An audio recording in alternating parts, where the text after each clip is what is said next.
नमस्कार, times now Bharat पर आपका स्वागत है। आपके साथ मैं हूं राकेश पांडे। शाम के 5 बजने वाले हैं। वक्त हो गया है देश के सबसे पसंदीदा डिबेट शो राष्ट्रवाद का। राष्ट्रवाद यानी देश से बढ़कर कुछ नहीं। क्या बहराइच में हुए एनकाउंटर पर अब मजहबी सियासत शुरू हो गई है? क्या राम गोपाल मिश्रा को मारने वाला सरफराज मुसलमान तभी एनकाउंटर पर संग्राम मचा है? सवाल है कि क्या विपक्षी नेताओं को एनकाउंटर में आरोपी का गुनाह नहीं सिर्फ मजहब दिखाई देता है? बहराइच में राम गोपाल को मारने वाले सरफराज और उसके साथी तालीम का कल यूपी पुलिस ने एनकाउंटर कर दिया। ये उसके बाद की तस्वीरें हैं। एनकाउंटर में दोनों के पैर में गोली लगी है, लेकिन विपक्ष ने एनकाउंटर पर ही सवाल उठा दिए, फेक बता दिया। अखिलेश यादव ने तो सवाल यह तक कर दिया कि अगर फेक एनकाउंटर तो क्या सरकार सरफराज और तालीम को नौकरी देगी? वहीं कांग्रेसी सांसद इमरान मसूद ने चुनावी रैली में बहराइच एनकाउंटर को मजहबी रंग देने की कोशिश की, तो अवैसी रवि एनकाउंटर को एक समुदाय के लिए नफरत फैलाने वाला बता दिया। सवाल है कि क्या वोट बैंक की राजनीति के लिए आरोपी से हमदर्दी हो रही है? क्या गुनहगार कबूल है पीडीए तेरे लिए? आज इसी मुद्दे पर डिबेट, लेकिन पहले रिपोर्ट देखिए।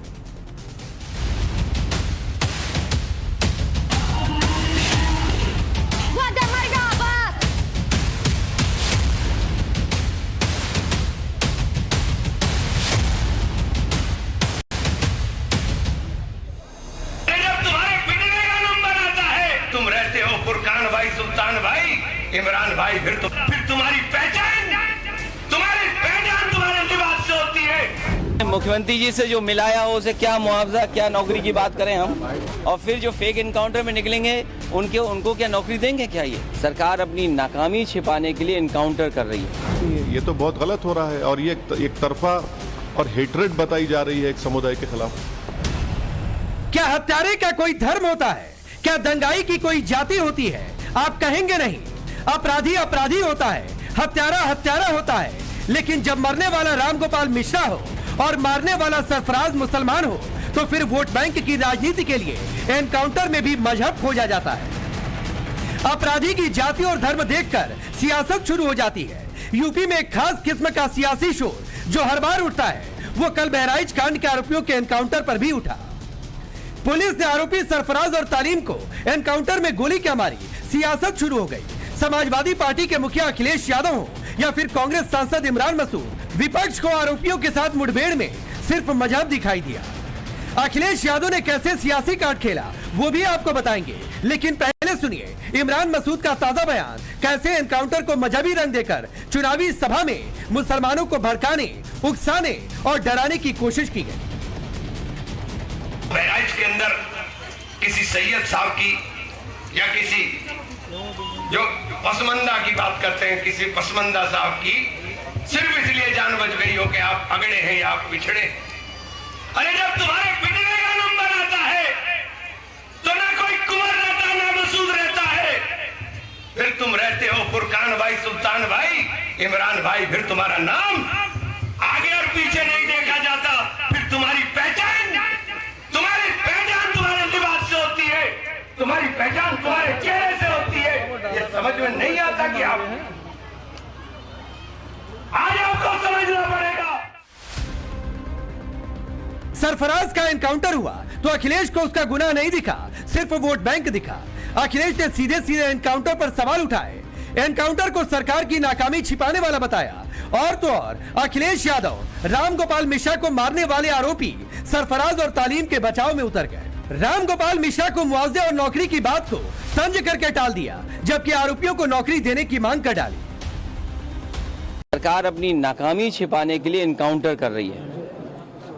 इनकाउंटर, नई परिभाषा में हाफ इनकाउंटर, और फिर ये इनकाउंटर, हाफ इनकाउंटर, ये डराने के लिए हैं। आप मुझसे ना नाम बताते ना कुछ बताते, तब भी मैं कह सकता था कि इनकाउंटर किसका किया इन्होंने। मुख्यमंत्री जी से जो मिलाया हो उसे क्या मुआवजा, क्या नौकरी की बात करें हम? अच्छा बताइए, मुख्यमंत्री जी के साथ जो 2 घंटे वक्त गुजारा हो, उन्हें तो सरकारी नौकरी देनी चाहिए। और फिर जो फेक इनकाउंटर में निकलेंगे उनको क्या नौकरी देंगे? क्या ये अखिलेश यादव जी किस प्रकार से कहते हैं कि राम गोपाल मिश्र के परिवार को नौकरी या मुआवजे के लिए वो मांग नहीं करेंगे, ये दिखाता है कि कितनी असंवेदनशीलता और किस प्रकार की मानसिकता है। जब राम गोपाल मिश्र को 25 से 30 छर्रे लगे, उस दिन एसटी हसन समाजवादी पार्टी के नेताओं ने जस्टिफाई करते हुए कहा कि अरे झंडा निकालोगे तो ऐसी प्रतिक्रिया होगी, डीजे म्यूजिक प्ले करोगे तो ऐसी प्रतिक्रिया होगी। इस प्रकार के कुतर्क समाजवादी पार्टी के लोग देने लगे। ये दिखाता है कि उनके मन में केवल दंगाइयों को सुरक्षा कवच देना है, परंतु जो पीड़ित है उनके लिए कोई बात नहीं उठाएंगे, क्योंकि पीड़ित हिंदू पक्ष से हैं और दंगाई जो है वो वोट बैंक से है। 13 अक्टूबर को रामगोपाल मिश्रा का बेरहमी से कत्ल कर दिया गया। मरने वाला ब्राह्मण था, तब इन सियासतदानों की आवाज तक नहीं निकली, मानो बहराइच में कुछ हुआ ही नहीं। लेकिन जब बर्बरता का हिसाब लिया जाने लगा तो अखिलेश यादव और इमरान मसूद जैसे विपक्षी नेताओं का दर्द क्यों छलकने लगा? विपक्षी नेता क्यों विलाप करने लगे? क्योंकि आरोपी खास समुदाय से है। क्या दर्द छलकने की असली वजह वोट बैंक है? क्योंकि रामगोपाल मिश्रा का कत्ल हुआ, वो अखिलेश के पीडीओ वाले फॉर्मूले में फिट नहीं बैठते तो चुप्पी साध ली।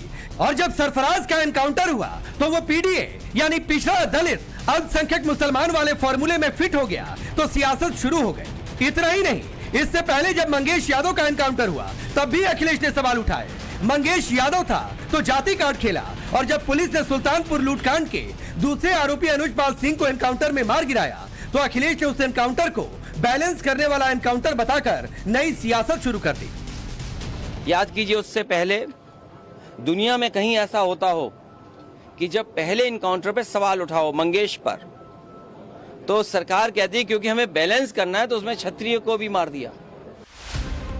आरोपी मुसलमान है तो वैसी की पार्टी भी चुप कहां बैठती। ओवैसी भाईजान ने भी एनकाउंटर पर सवाल उठाए। ओवैसी कह रहे हैं एक समुदाय के खिलाफ नफरत फैलाई जा रही है।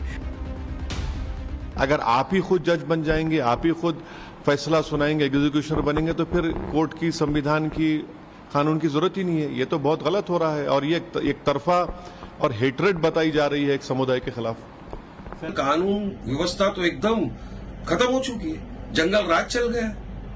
जहां पर पुलिस की हिरासत में अतीक अहमद सेफ नहीं, उनको गोली मार के चले जाते हैं, तो किस दिशा में ले जाएंगे? तो हम तो यही सवाल करेंगे कि ये सब चीज जो है एनकाउंटर वगैरह ये नहीं होना चाहिए। सबको कायदे कानून का पालन करना चाहिए, वरना तो एक दिन आएगा कोर्ट कचहरी सब बंद कर दो, वकीलों को अपने घर पे भेज दो, जो भी पकड़ाया उसको पकड़ के लाइए, उठा के सीधा ठोक डालो, खत्म कर दो किस्से को वहीं पर। ये तो जंगल राज है। ऐसे में सवाल है, क्या वोट बैंक के लिए विपक्ष आरोपियों के एनकाउंटर पर भी सियासत कर रहा? आरोपी मुसलमान है तो क्या तुष्टीकरण की राजनीति के लिए एनकाउंटर को भी मजाक से जोड़ा जा रहा? सवाल ये भी है कि आरोपी को पीड़ित बताकर विक्टिम कार्ड खेलने से ही वोट बैंक बढ़ेगा। ब्यूरो रिपोर्ट, टाइम्स नाउ नव भारत। तो ये रिपोर्ट आपने देखी। आपका परिचय आज के मेहमानों से करवाता हूं। शिवम त्यागी भारतीय जनता पार्टी के नेता और राष्ट्रीय प्रवक्ता, शिवराज राजनीतिक विश्लेषक के तौर पर, अजय वर्मा जी कांग्रेस पार्टी के नेता, और फराज किदवई है समाजवादी पार्टी के नेता और प्रवक्ता। आप सभी का बहुत बहुत स्वागत है। फराज किदवई, पहला सवाल आपसे, और सवाल बहुत सीधा सा है। मरने वाला पीडीए से बाहर का, मारने वाला पीडीए के अंदर का, इसलिए आपको मारने वाले की चिंता ज्यादा है?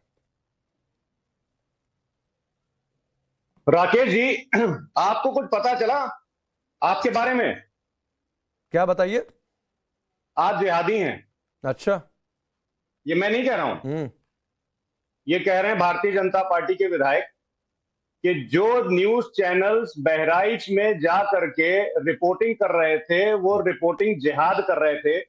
अब उसमें पता नहीं आपका इतना प्रतिष्ठित चैनल है कि नहीं है, वैसे जहां तक मेरी इंफॉर्मेशन है उसमें आपके भी उन्होंने जर्नलिस्ट का नाम लिखा है। तो अब ये पहले तय करना पड़ेगा कि आप जिहादी हैं कि नहीं। फराज किदवई साहब, आपको एक बात पता है? बताइए बताइए आपके बारे में। सर, आप नेता है लेकिन जर्नलिज्म की चिंता ज्यादा करते हैं और नेतागिरी की चिंता कम करते हैं। आपकी पार्टी आपको अपनी पार्टी की रणनीति बताने के लिए भेजती है, पार्टी का स्टैंड बताने के लिए भेजती है, लेकिन आप वो काम करने की बजाय हमें सवाल कैसे पूछना चाहिए, रिपोर्टिंग कैसे करनी चाहिए, पत्रकारिता कैसे करनी चाहिए, इसकी चिंता ज्यादा करते हैं। सर, तो ये चिंता मत किया करिए। हमें कौन क्या कहता है वो हमारे हिस्से का काम है, वो मैं देख लूंगा। सर, आपसे जो सवाल पूछा उसका जवाब दीजिए। देखिए राकेश जी, हम लोग राजनेता हैं, आप सही बोल रहे हैं, चाहे हम हो चाहे शिवम त्यागी जी हो। और पॉलिटिकल सिनेरियो में जो पत्रकारिता है वो भी आती है। तो अगर हमारे भाई जैसे राकेश पांडे को कोई जिहादी बोलेगा तो मुझे तो तकलीफ होगी। अब नहीं, आपको भी कोई जिहादी बोलेगा तो तकलीफ होगी, लेकिन मेरे को कोई बोलेगा, मेरे मुंह पर आकर बोले, उसका हिसाब किताब मैं देख लूंगा। और आपने चिंता कर दी सर, आपका शुक्रिया। आपने इतना मेरे बारे में सोच लिया, आपका शुक्रिया। सवाल पर लौटाइए सर, समय खराब मत करिए। जी, अब मैं सवाल पे लौटाता हूं। देखिए क्या है कि जब महात्मा गांधी जी की हत्या हुई थी तो सरदार पटेल जी ने, राकेश जी, गोलवलकर साहब को एक पत्र लिखा और उस पत्र में उन्होंने लिखा कि महात्मा गांधी की जो हत्या हुई वो इसलिए हुई कि गोलवलकर और उनके वर्कर ने देश में एक नफरत वाला माहौल बनाया, जिसकी वजह से महात्मा गांधी जी की हत्या हो गई। ये शुभराष्ट्रा माई छोटी बहन बैठी हुई है, ये काफी पढ़ती लिखती हैं, ये इनको पता होगा। तो जो नफरत का माहौल ये 1947 से बना रहे थे, आज भी उसी नफरत के माहौल पर ये स्टिक करते हैं। अब मैं आपको बताता हूं कि कैसे। राकेश जी, जो मिश्रा लड़का था उसकी जो हत्या हुई वो बहुत गलत है, ऐसा नहीं होना चाहिए। भारत जो है वो संविधान से चलता है, उसकी हत्या भी गलत थी और उसको जो उसने किया और उसको उकसाने वाले जो लोग थे वो भी वैसा नहीं करना चाहिए था। अब आप देखिए राकेश जी, होता क्या है कि भारतीय जनता पार्टी जब से लोकसभा के चुनाव में उत्तर प्रदेश में हारी है, इनकी बौखलाहट जग जाहिर है। लॉ एंड ऑर्डर की बात करते हैं। नहीं फराज भाई साहब, मैंने कहा ना सर, समय मेरे शो में थोड़ा सा कम होता है सर, इसलिए मैं चाहता हूं कि एकदम स्टिक रहें डिबेट की लाइन पर सर। तो आपने इतनी देर तक बात की, आप गए मिश्रा, आप गए रामगोपाल, लेकिन आप सरफराज पर नहीं आ रहे हैं लौटकर। और इसलिए नहीं आ रहे हैं क्योंकि आपने अभी थोड़े दिनों पहले एक जो लाल रंग का, जरा वो तस्वीर हो तो डाल भी दीजिएगा टेलीविजन स्क्रीन पर, आपने पीडीए की जो परिभाषा बताई ना सर, पिछड़ा दलित ए फॉर, आपने लिख दिया उस पर अल्पसंख्यक मुसलमान। अल्पसंख्यकों में सिर्फ मुसलमान से आपका मतलब है, और सरफराज उस क्राइटेरिया में फिट बैठता है, इसलिए आप सरफराज पर नहीं जा रहे हैं कि उधर जाएंगे तो सरफराज की आलोचना करनी पड़ेगी, तो कहीं वो वाला वोट बैंक नाराज ना हो जाए आपका। ये काम आपने अयोध्या में भी किया। सुनिए राकेश जी, आप मेरे छोटे भाई हैं, लेकिन आप अच्छी जर्नलिज्म नहीं कर रहे हैं सर। प्लीज, मैंने पहले कह दिया ना, जर्नलिज्म मत सिखाइए सर। आप सीनियर हैं, मैं आपका सम्मान करता हूं, आप राजनीति करिए सर, मुझे पत्रकारिता मत सिखाइए। सुनिए, मैं क्यों बोल रहा हूं क्योंकि आज हमारे राष्ट्रीय अध्यक्ष जननायक आदरणीय अखिलेश यादव जी ने जो ए की डेफिनेशन बताई है, आप उनके ट्वीट्स पर चले जाइए, उनके बयानों पर चले जाइए। ए में आधी आबादी जो अरे भैया, ये रथ है, पिछड़ गए हैं, इस पर जो मूर्ति रखी हुई है, इस पर आपके पार्टी के राष्ट्रीय अध्यक्ष ने माल्यार्पण किया। इस पर देखिए, ए फॉर अल्पसंख्यक मुस्लिम बड़ा बड़ा लिखा हुआ है। अल्पसंख्यकों में सिर्फ मुस्लिम को गिन रही है आपकी पार्टी। आप कह रहे हैं, मैं कह रहा हूं, तो सर आप राजनीति ठीक से कर लीजिए। माफ करिएगा, आप सीनियर हैं, मुझसे उम्र में ज्यादा हैं, हो सकता है दोगुने भी हो, लेकिन सर माफ करिए, आप राजनीति ठीक से नहीं कर रहे हैं। राकेश जी, आप जो है, मैंने तो आपको एक बहुत ही फ्रेंडली एडवाइस दी थी, मुझे लग रहा है आप बुरा मान गए। नहीं, मैं बिल्कुल बुरा नहीं मान रहा हूं, मैं भी फ्रेंडली एडवाइस दे रहा हूं, और एक सच्चे पत्रकार के तौर पर एक राजनेता को सीख दे रहा हूं कि अल्पसंख्यक सिर्फ मुसलमान नहीं होता है, दूसरे लोग भी हैं अल्पसंख्यक में, तो उनको भी गिनिए, तब मानूंगा कि आप सच्चे अर्थों में राजनेता हैं। भारतीय जनता पार्टी आपको जिहादी करी, आप जिहादी हैं क्या, ये बताइए। सर प्लीज, फिर आप मेरी चिंता मत करिए शिवम त्यागी। मैंने आपको सर 5 मिनट दिया, 5 मिनट डिबेट की शुरुआत में आपको दिया, लेकिन आप सवाल की लाइन पर नहीं आए, और इसलिए नहीं आए शिवम त्यागी क्योंकि सरफराज इनके पीडीए के फॉर्मूले में फिट बैठता है, रामगोपाल नहीं। बेशक इन्होंने एक चीज कही कि लॉ एंड ऑर्डर की व्यवस्था है, कानून व्यवस्था की फेलियर है, उसी की वजह से होता है। अखिलेश यादव भी यही कहते हैं। मेरा एक सीधा सा सवाल है, क्या बंगाल में जब जो है प्रोसेशन पर यानी कि शोभा यात्रा पर पत्थरबाजी होती है वो भी लॉ एंड ऑर्डर का सवाल है? जब ये ही स्थिति जो है झारखंड में होती है तो भी ये लॉ एंड ऑर्डर का सवाल है? जब ये मध्य प्रदेश में होती है, महाराष्ट्र में होती है तो भी ये लॉ एंड ऑर्डर का सवाल है, उत्तर प्रदेश में भी। ये लॉ एंड ऑर्डर में सारी स्थितियां ऐसी क्यों होती हैं कि सरकार चाहे भाजपा की हो, कांग्रेस की हो, गैर भाजपा गैर कांग्रेस हो, लेकिन पर्टिकुलरली एक समाज से दूसरे समाज पर, शोभा यात्रा पर, और इसके अलावा अगर मैं खासतौर पर बात करूं दुर्गा विसर्जन पर, गणेश विसर्जन पर पत्थरबाजी होती है? क्यों भाई? शिवम त्यागी के हाथ में पत्थर क्यों नहीं है? जब शबे बारात का जुलूस निकल रहा है, ईद की वो जुलूस निकल रहा है, तो शिवम त्यागी के हाथ में पत्थर क्यों नहीं है? शिवम त्यागी के डर की वजह से सलमान को क्यों सिक्योरिटी नहीं चाहिए, पुलिस नहीं चाहिए? क्योंकि मैं मारता ही नहीं हूं या कोई भी मार ही नहीं रहा है। विषय बहुत साफ है। कानून व्यवस्था के अलावा भी, लॉ एंड ऑर्डर के अलावा भी एक प्रॉब्लम है, और वो प्रॉब्लम है माइंडसेट का, और उस माइंडसेट की वजह से लगातार ये होता है। अब सलमान पर आते हैं, या फिर जितने भी कोई भी नाम आप ले लीजिए, सरफराज पर ले लीजिए, लेकिन किसी को भी ले लीजिए, मतलब एक जेनरिक बात मैं कर रहा हूं। यहां पर विषय साफ है। जिस तरह की स्थितियां बनाई गई, जो माहौल बनाया गया, उसके बाद जो है ये सब हुआ, और उस होने का कारण सिर्फ एक ही है कि कहीं ना कहीं वो जो मानसिकता है वो बदल नहीं रही। इन्होंने कहा कि खास तौर पर मुस्लिमों को टारगेट किया जा रहा है, वो किया जा रहा है, ये किया जा रहा है। बिल्कुल नहीं। अखिलेश यादव भी यही कह रहे हैं कि मैं तो बिना नाम जाने, ये सुनते ही कि एनकाउंटर हुआ है, किस धर्म से हुआ है बता दूंगा। लेकिन उन्होंने एक चीज मुझे नहीं बताई कि ये भारत यादव, ध्रुव त्यागी, गंगाराम, अंकित सक्सेना, किशन भरवाड़, कमलेश तिवारी, उमेश कोले, कन्हैया लाल, रिंकू शर्मा, रुपेश पांडे, रतन लाल, हर्षा, प्राची, निकिता, विष्णु, चंदन, प्रशांत, नीरज, ट्विंकल, ये सब कौन है भाई? ये किस तरीके से जो है लिंचिंग दूसरी तरफ से हो रही है वो आपको दिखाई नहीं दे रहा। और यहां पर भी एक चीज मैं कहना चाहता हूं, जिस तरीके से रामगोपाल की लिंचिंग हुई है, ये पूरे के पूरे तरीके से एक मानसिकता है, और ये हर राज्य में है, देश के हर क्षेत्र में है, ना भाजपा ना कांग्रेस, आज इन सबसे दूर हर जगह है। मुझे लगता है कि उस पर काम करने की आवश्यकता है। इससे ज्यादा बात हो रही है, और इससे ज्यादा बात फराज की दवाई ये हो रही है कि सरफराज तालीम के लिए नौकरी चाहिए। नौकरी आप सरफराज तालीम के लिए नौकरी चाहिए। नहीं, सिर्फ इतना नहीं है। अखलाक को जब लिंचिंग हुई थी, आपको याद होगा, अखिलेश यादव खुद जाकर वहां पर 30 लाख रुपए तो देके आए ही थे। उसके भाइयों तक को, 3 भाइयों तक को भी 5-5 लाख रुपए दिए थे। और कौन सी ऐसी पॉलिटिकल पार्टी है जो वहां नहीं गई थी? और आज अगर मैं बात करूं तो रामगोपाल के बारे में कोई एक ट्वीट बता दीजिए, कोई एक बात बोलिए फराज की दवाई, बोलिए टीएमसी की बता दीजिए, बोलिए फराज की दवाई। आपकी पार्टी तो कह रही है सरफराज तालीम को भी नौकरी दे दो शरद पवार की तारीख में। कोई एक शब्द नहीं बोला किसी ने भी। देखिए हमारी, राकेश जी, हमारी पार्टी जो है, मैं मानता हूं, देखिए आपको मैं ब्रेकिंग न्यूज दे देता हूं। ओहो, ये आज तो पूरा जर्नलिस्ट ही बने बैठे हैं, ब्रेकिंग न्यूज दे दूंगा, पत्रकारिता ठीक नहीं है। आज ये पत्रकार बुला के लगता है आपने, मुझे लग रहा है पॉलिटिकल आदमी की फॉर्म में। शिवम भाई, मैं लीडिंग इंग्लिश न्यूज़पेपर में काम कर चुका हूं। तो क्या करे, लीडिंग न्यूज़पेपर में काम करते हो, बाहर निकलो अब उससे। वो काम राकेश जी के पास है, आप नेता हो। अरे सर मेरी, अब शिवम जी मेरी बात तो सुनिए। मैं सुनिए। देखिए, जहां तक रही बात नौकरी देने की, तो भारत के वो तमाम नौजवान जिनको मोदी जी की सरकार ने बेरोजगार कर दिया है, हम लोग उनको नौकरी देने की बात करते हैं। अब मेरे 2 सवाल हैं। देखिए, बात अभी पीडीए की हुई, हम लोग पीडीए के लिए लड़ाई लड़ते थे, लड़ते हैं और लड़ते रहेंगे। अब एक सरकारी, मैं आपको रिपोर्ट का जिक्र कर देता हूं, social justice and empowerment ministry की रिपोर्ट है, इसको पढ़िएगा शिवम जी, आप तो बहुत पढ़े लिखे हैं। इसके हिसाब से उत्तर प्रदेश में आजकल दलितों के ऊपर सबसे ज्यादा एट्रोसिटीज हो रही हैं। ये मैं नहीं बोल रहा हूं, ये भारत सरकार की रिपोर्ट। अरे फराज की दवाई साहब, दलितों पर एट्रोसिटी हो रही है, अन्याय हो गया सर, इस पर आज नहीं हो रही है, कई बार चर्चा हो गई है। मैं बार बार कह रहा हूं सरफराज पर बोलिए, बार बार भाग जा रहे हैं। मैं बार बार बोल रहा हूं तालीम पर बोलिए, बार बार भाग जा रहे हैं। क्यों भाई? बहराइच में जो हुआ है, ये लॉ एंड ऑर्डर की प्रॉब्लम है। लॉ एंड ऑर्डर तो बोलिए ना उतना ही सरफराज पर, क्या दिक्कत हो जा रही है? आप कह रहे हैं सरफराज तालीम को नौकरी दे दो, आप कह रहे हैं देश में बेरोजगारी बहुत है, और आपके हिसाब से सरफराज तालीम भी बेरोजगार है।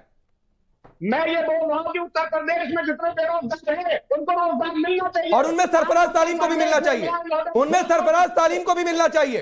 अरे राकेश जी, आप मुझे बात ही नहीं पूरी करना चाहिए। और मैं पूछ तो रहा हूं ना। नहीं तो मैं नहीं फराज की भाई, यूपी में जितने बेरोजगार हैं उनको नौकरी मिलनी चाहिए, सरफराज तालीम को भी नौकरी मिलनी चाहिए। जो बेरोजगार है उसको नौकरी, सरफराज तालीम को भी मिलनी चाहिए, सरफराज तालीम को भी मिलनी चाहिए। राकेश जी, जो बेरोजगार है, जो बहुत शानदार, नहीं बहुत शानदार है। मुझे तो लग रहा था कि शायद मैं ही गलत समझ रहा हूं, या इंटरप्रिटेशन गलत हो गया। शुभ रास्ता, शिवम आऊंगा, एक शुभ रास्ता की टिप्पणी। इंटरप्रिटेशन इनके विधायक, नहीं ठीक है ना, आपने तो यहां पर कह दिया शुभ रास्ता, इन्होंने यूपी में जितने बेरोजगार उनको नौकरी मिलनी चाहिए, सरफराज तालीम को भी नौकरी मिलनी चाहिए। मैंने सरफराज तालीम का नाम नहीं लिया, तो मैंने पूछा तो आपने मना किया। आप बोलिए सरफराज तालीम को नौकरी नहीं मिलनी चाहिए, ठीक है? हाँ तो ठीक है, मैं कह तो रहा हूं, आप बोलिए बेरोजगार को नौकरी मिलनी चाहिए, सरफराज तालीम को नहीं मिलनी चाहिए। आप बोलिए फराज की भाई, सरफराज तालीम को नहीं मिलनी चाहिए नौकरी। इस देश के जितने बेरोजगार हैं, जिनके पास काम नहीं, उनको नौकरी मिलनी चाहिए। अरे फिर कह रहे हैं आप शुभ रास्ता, सरफराज तालीम को नौकरी नहीं मिलनी चाहिए, ये नहीं बोल पा रहे फराज की भाई।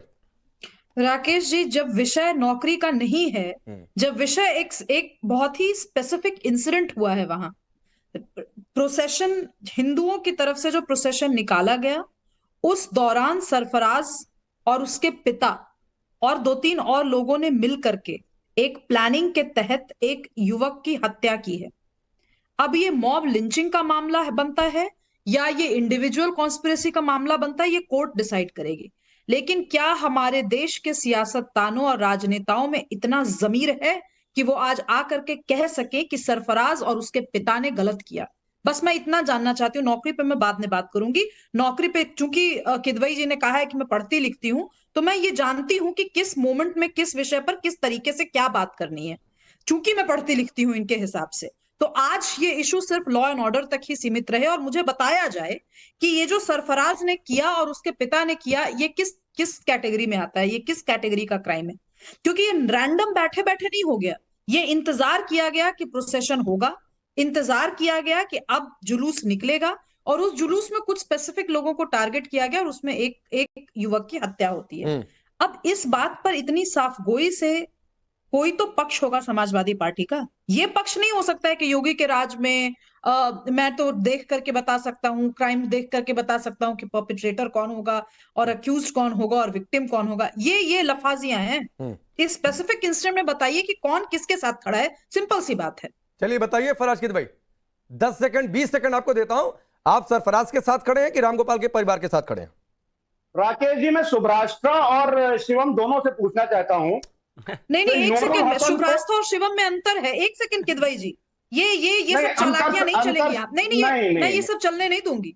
शिवम त्यागी भारतीय जनता पार्टी के प्रवक्ता हैं और मैं यहाँ पर एज एन इंडिविजुअल पर्सन जो सिर्फ और सिर्फ डेटा देख रही है और जो सिर्फ और सिर्फ विषय का मूल्यांकन करने बैठी है, मुझसे अगर वैसे बात कर सकते हैं तो कीजिए। ये जो लंबी चौड़ी व्याख्या की थी आपने कि पढ़ती लिखती है ये है, तो या तो आपने तंज कसा था, तो तंज भी कसा था, तो उसी तंज का जवाब मैंने स्पेसिफिक सवाल पूछा है, उसका स्पेसिफिक जवाब नहीं ठीक है, स्पेसिफिक सवाल का स्पेसिफिक जवाब चाहिए। और एक लाइन में बोलिए, आप सरफराज के साथ खड़े हैं कि रामगोपाल के परिवार के साथ खड़े हैं? फराज भाई, शुभराष्ट्र, एक शेर सुनिए। आपने जो बात बोली, आपको मैं एक शेर सुनाता हूँ। मैं ये शेर की बात नहीं, I am really sorry to say, यहाँ पर किसी एक परिवार नहीं, आप शेर सुनाए, युवक की कोई बैठकर वाह करने लगे और शेर सुनने नहीं बैठे। आप बताइए ना, सरफराज के परिवार के साथ या रामगोपाल के परिवार के साथ?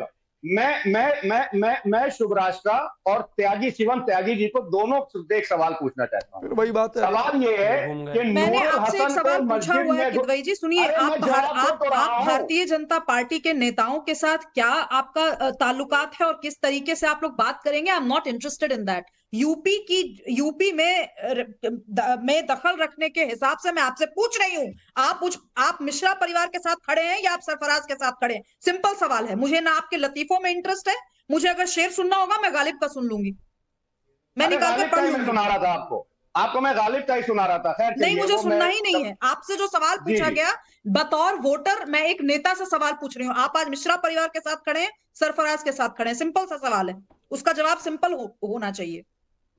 देखिए शुभराष्ट्र जी, एक नेता, एक राजनीतिक विश्लेषक और शिवम त्यागी से एक सवाल पूछ रहा है कि मैं फिर कह रही हूँ आपसे, मुझे आपसे अब आप ऐसा नहीं, मैं आ रहा हूँ बीच में, इसमें समय जाया हो रहा है। मैं इसमें समय जाया हो रहा है और मैं मानकर चल रहा हूँ फराज किदवई साहब, या तो सर आप बता दीजिए, आप सरफराज के साथ खड़े हैं कि रामगोपाल के परिवार के साथ खड़े हैं? एक शब्द लगेगा बोलने में, और अगर आप नहीं बोलेंगे तो मैं मान लूंगा कि आप जवाब नहीं देना चाहते हैं, बचकर निकलना चाह रहे हैं, और फिर वही मुस्लिम वोट बैंक का सवाल है। सर, मैं भारत के संविधान के, अरे नहीं, तो भारत का संविधान रामगोपाल के लिए नहीं है क्या? अजय वर्मा, फिर शिवम त्यागी आ रहा हूं। अजय वर्मा, यही सवाल आपसे, सरफराज के साथ खड़े हैं कि रामगोपाल मिश्रा के परिवार के साथ खड़े हैं? ये ऑब्जेक्टिव डिबेट है, ये सर नो में बताना पड़ेगा। सवाल मैं कैसे पूछूंगा, ये मैं तय करूंगा ना, कि मैं ऑब्जेक्टिव सवाल पूछना चाहता हूं कि मैं लिखित सवाल पूछना चाहता हूं। औरों को 5-5 नहीं, औरों को आप 5-5, तो आपको भी समय दे रहा हूं। तो मैंने कब कहा कि आपको 2 सेकंड समय दे रहा हूं? भाई आप लीजिए ना, 1 मिनट लीजिए। लेकिन मैंने आपको सवाल क्या पूछा कि सरफराज के साथ खड़े हैं कि रामगोपाल के परिवार के साथ खड़े हैं? आप अपनी डिबेट करिए, मैं सुनता रहूंगा दर्शक दीर्घा में बैठा हुआ। 2 सेकंड का समय नहीं, आपको 2 सेकंड नहीं भाई, 1 मिनट दे रहा हूं। मैंने कहा ही नहीं कि आपको 10 सेकंड 20 सेकंड दिया। मैंने तो कहा कि सवाल पूछ रहा हूं कि आप सरफराज के साथ खड़े हैं कि रामगोपाल के परिवार के साथ खड़े हैं? तो सवाल का